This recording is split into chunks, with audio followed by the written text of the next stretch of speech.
When we have toilet anxiety, we might conclude that all the overthinking, the overplanning, all the hypervigilance is because of a particular event, an incident which kind of defined the fear and set in place all the what if thoughts. And over time, we get really good at this hypervigilance and really good at avoidance, really good at making excuses. We consider all the ways we could be in danger, and we give it a lot of thought and come up with strategies and safety behaviours to avoid situations, sometimes without other people even knowing we have this fear which dictates how we show up in life.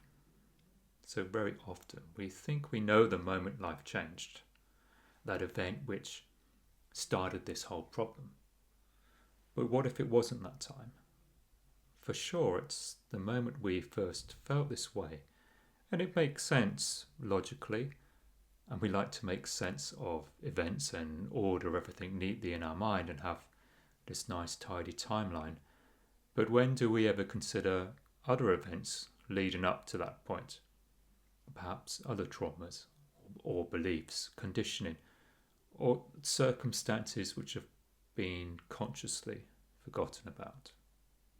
What if this anxiety is a physical manifestation of some other issue, something outside our conscious awareness? And what if the logical part of our brain is just locked off all other possibilities, and now it's solely fixated on this fear, and understandably, this fear of what could happen.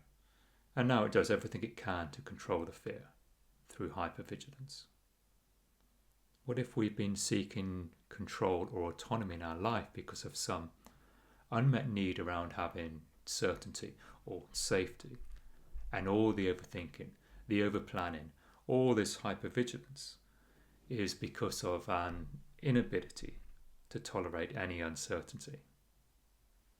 And paradoxically, all these attempts to have some sense of certainty and control are just sending signals to the brain, like, we're not safe and stay on high alert.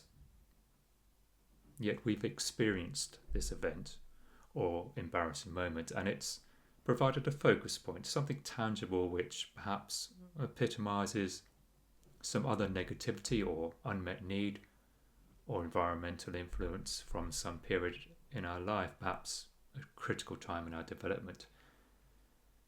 You see, this anxiety, this behavior around toilet access, it's a strategy from the subconscious, that part of us that works to keep us safe and in control, and it defines how we show up in response to situations and environments based on past experience, perhaps unmet needs, and countless other events throughout our life. And the subconscious has simply connected everything to this fear we experience on a near daily basis around toilet access, about having control, having certainty, avoiding shame, avoiding judgment, avoiding being outcast and cut off, and all these primal needs about belonging and being accepted, which make us human.